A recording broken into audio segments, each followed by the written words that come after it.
आकाशवाणी मुंबई. मी शैलेश मोहिते. मी कौस्तुभ विरकर. प्रादेशिक बातम्या देत आहोत.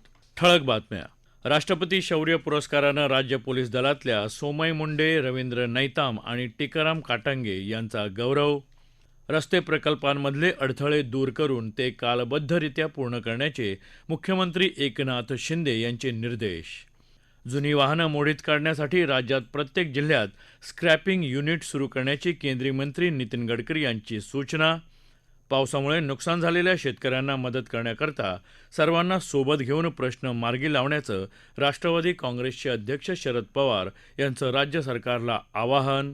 आणि नागपूर औरंगाबाद महामार्गावर झालेल्या अपघातात 4 जण ठार तर 12 जण जखमी. राष्ट्रपती द्रौपदी मुर्मू यांच्या हस्ते नवी दिल्लीत शौर्य पुरस्काराचं वितरण करण्यात येत आहे.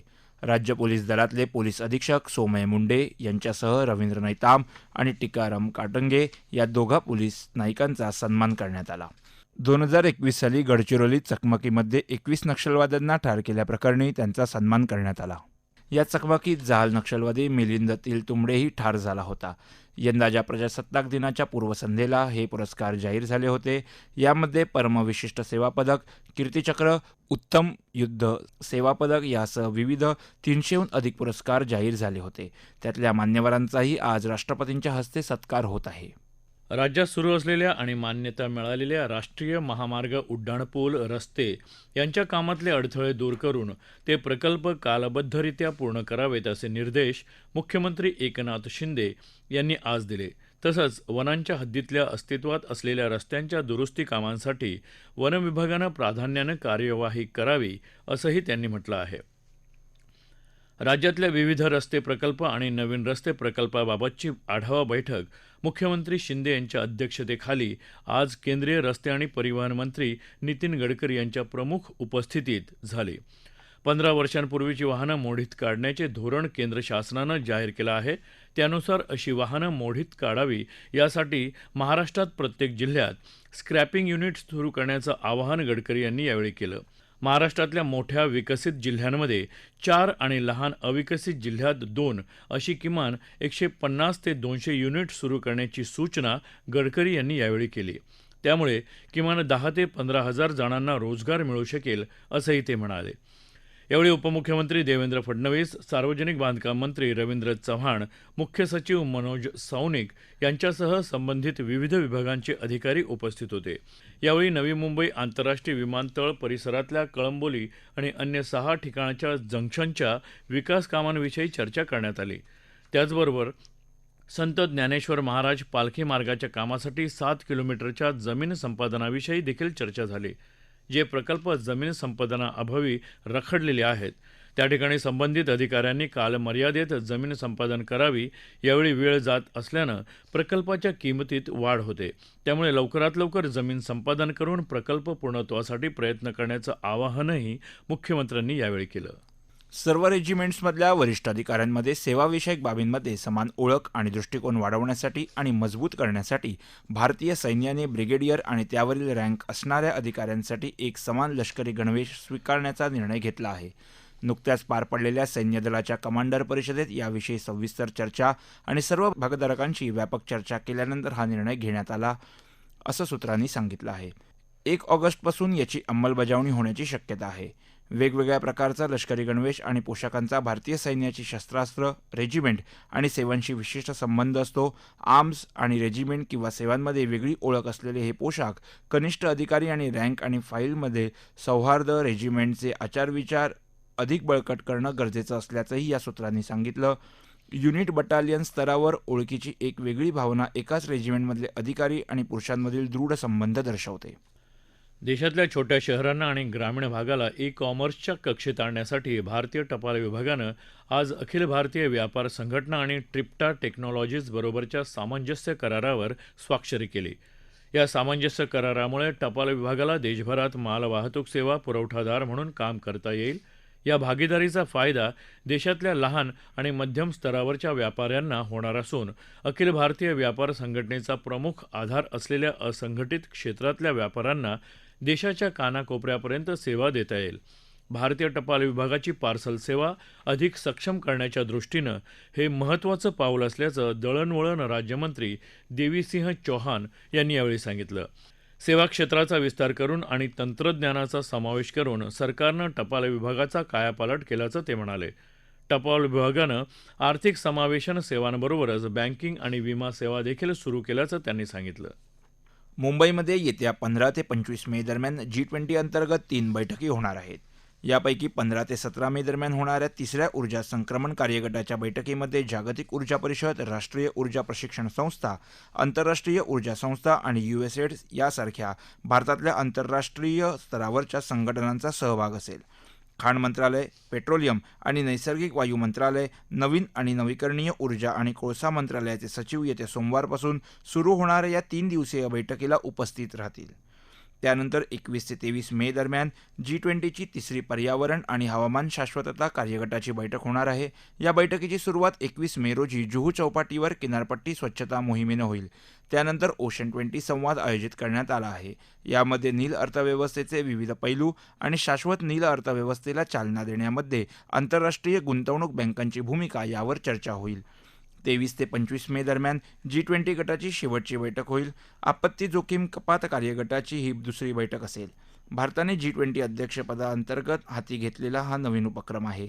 मुंबईत वांद्रे कुर्ला संकुलातल्या जिओ कन्व्हेन्शन सेंटरमध्ये या तिन्ही G20 बैठका आयोजित करण्यात आल्या आहेत. सिंधुदुर्ग जिल्ह्यात 50,000 वर्षांपूर्वी तयार झालेलं अश्नी विवर सापडल्याचा दावा अभ्यासकांनी केलाय. पुणे जिल्ह्यातल्या शिरूर इथल्या चांदमल ताराचंद वोरा महाविद्यालयाचे प्राध्यापक डॉक्टर अतुल जेठे आणि सिंधुदुर्गातले प्राध्यापक डॉक्टर बाळकृष्ण लळित यांनी हा दावा केलाय. अधिक माहिती आमच्या वार्ताहराकडून. सुमारे 50,000हून अधिक वर्षांपूर्वी आकाशातून एक पेटता अश्विनी येऊन इथल्या जांभ्या दगडाच्या कठीण पठारावर कोसळला आणि त्यामुळे वर्तुळाकार आकाराचं विवर तयार झाल्याचा या अभ्यासकांचा दावा आहे. याला शास्त्रीय परिभाषेत सिंपल ब्राउल क्रेटर म्हणजेच साधं वर्तुळाकृती विवर असं म्हणतात.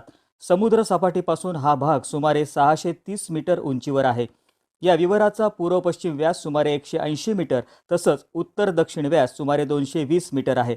विवराचा परीघ सुमारे 525 मीटर आहे. या विवरात काळसर पिवळट रंगाची माती आणि त्यावर पावसाळ्यात उगवणारं गवत यांचं अस्तित्व आहे अशी माहिती प्राध्यापक जेठे यांनी दिली. जगातलं कातळ सड्यावरचं हे एकमेव विवर ठरण्याची शक्यता आहे. हे ठिकाण जागतिक भूवैज्ञानिक स्थळ ठरू शकेल. त्यामुळे या स्थळाला शासनानं अतिसंवेदनशील क्षेत्र म्हणून संरक्षित करावं अशी मागणी डॉक्टर जेठे यांनी केली आहे. आकाशवाणी बातम्यांसाठी सिंधुदुर्गहून निलेश जोशी. या प्रादेशिक बातम्या आकाशवाणीच्या मुंबई केंद्रावरून देत आहोत. आकाशवाणीच्या मराठी बातम्या www.newsonair.gov.in/marathi या संकेतस्थळावर वाचता येतील. राज्यात पावसामुळे नुकसान झालेल्या शेतकऱ्यांना मदत करण्याकरता राज्य सरकारनं सर्वांना सोबत घेऊन प्रश्न मार्गी लावावा असं राष्ट्रवादी काँग्रेसचे अध्यक्ष शरद पवार यांनी म्हटलं आहे. ते आज साताऱ्यात बातमीदारांशी बोलत होते. अतिवृष्टीमुळे अनेक ठिकाणी नुकसान झालं आहे. पंचनामे झाले असले तरी 2 आठवडे उलटून देखील शेतकऱ्यांना मदत मिळालेली नाही. त्यामुळे मदतीसाठी लोक अस्वस्थ आहेत. असं संकट आल्यानंतर पक्ष वगैरे न पाहता सर्वांना सोबत घेऊन प्रश्न सोडवल्याशिवाय गत्यंतर नाही असं ते म्हणाले. पक्षात नेतृत्वाची फळी तयार असून त्यांनी आपलं कर्तृत्व सिद्ध केलेलं आहे. याबद्दल कुणी काय लिहिलं याकडे आम्ही दुर्लक्ष करतो. महाविकास आघाडीवर याचा कोणताही परिणाम होणार नाही असं पवार यांनी स्पष्ट केलं. रयत शिक्षण संस्थेचे संस्थापक कर्मवीर भाऊराव पाटील यांच्या स्मृतिदिनानिमित्त साताऱ्यात आयोजित कार्यक्रमाला पवार उपस्थित राहिले. रयत शिक्षण संस्थेच्या आज छोट्या मोठ्या सर्व मिळून 737 शाखा, 4,34,000 विद्यार्थी असा विस्तार झाला आहे. एकंदर यासाठीचा व्यवहार 1200 कोटींच्या पुढे गेला आहे. अण्णांचं विद्यापीठाचं स्वप्न होतं. राज्य सरकारनं कर्मवीर भाऊराव पाटील विद्यापीठाचा प्रस्ताव मान्य केला आणि त्या विद्यापीठाची सुरुवात आज आपण करत आहोत असं पवार म्हणाले. वाशिम जिल्ह्यातून जाणाऱ्या नागपूर औरंगाबाद महामार्गावर मालेगाव तालुक्यात काल रात्री वडप फाट्याजवळ उभ्या असलेल्या एका ट्रकला भरधाव बसनं धडक दिल्यामुळे झालेल्या अपघातात 4 जण ठार तर 12 प्रवासी जखमी झाले. ही खाजगी बस पुसदवरून पुण्याला जात होती. या अपघातामधल्या जखमींना जवळच्या रुग्णालयात दाखल करण्यात आलं आहे. हिंगोली जिल्ह्यातही आडगाव इथं झालेल्या 3 वाहनांच्या विचित्र अपघातात 7 जण जखमी झाले. इथं रंजे गावाजवळ एका मोटारनं रिक्षाला समोरासमोर टक्कर दिली. त्याचवेळी त्या रिक्षावर पाठीमागून येणारी दुचाकी आदळली. सर्व जखमींना उपचारासाठी परभणी इथं पाठवलं आहे. G20 अंतर्गत भारतीय मजदूर संघाच्या विदर्भ क्षेत्रातर्फे येत्या 11 तारखेला नागपूरच्या सदर इथं लेबर 20 अंतर्गत एकदिवसीय कामगार परिषदेचं आयोजन करण्यात आलं आहे.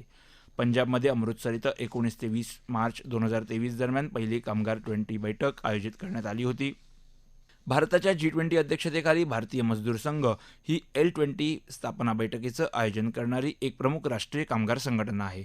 या कार्यक्रमाला C2, आयटक तसंच इतर कामगार संघटनांचे प्रतिनिधीही सहभाग घेणार असल्याची माहिती भारतीय मजदूर संघाचे विदर्भ प्रदेश महामंत्री गजानन गटलेवार यांनी यावेळी दिली. मुंबईचे माजी महापौर विश्वनाथ महाडेश्वर यांचं आज हृदयविकाराच्या झटक्यानं निधन झालं. ते 63 वर्षांचे होते. विश्वनाथ महाडेश्वर 2002 मध्ये पहिल्यांदा नगरसेवक म्हणून मुंबई महानगरपालिकेत निवडून गेले. त्यांनी बृहन्मुंबई महानगरपालिकेत शिक्षण समितीचे अध्यक्ष आणि स्थायी समितीचे सदस्य म्हणून काम पाहिलं. मार्च 2017 ते नोव्हेंबर 2019 या काळात ते मुंबईचे महापौर होते.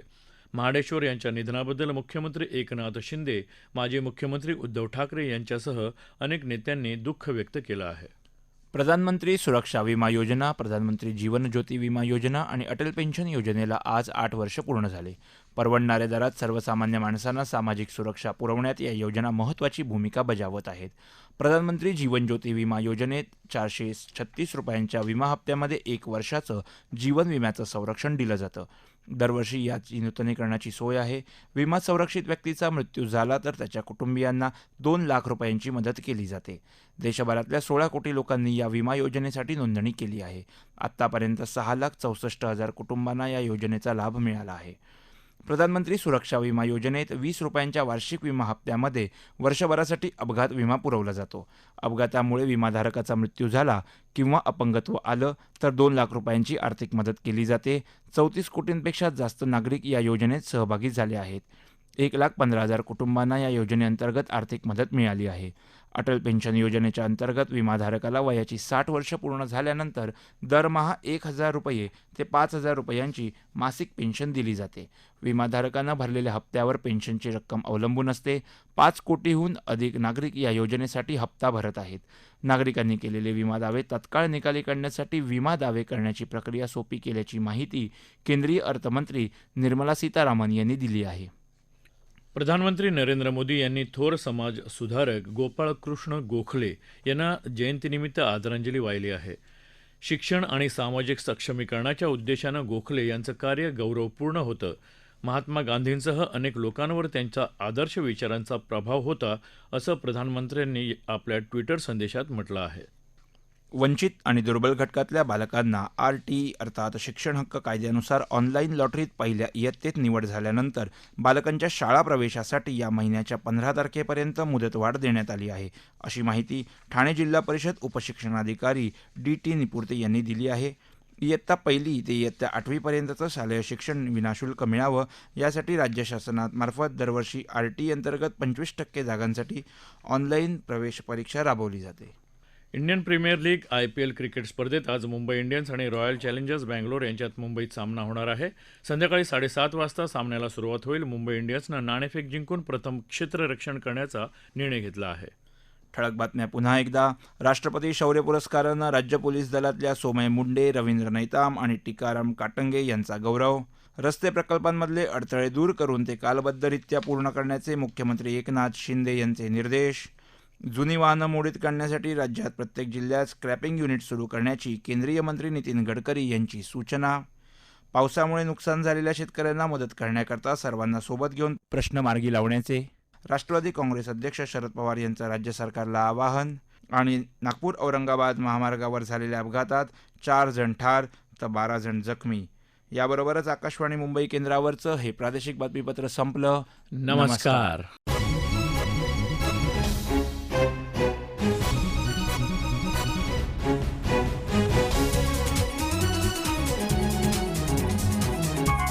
Thank you.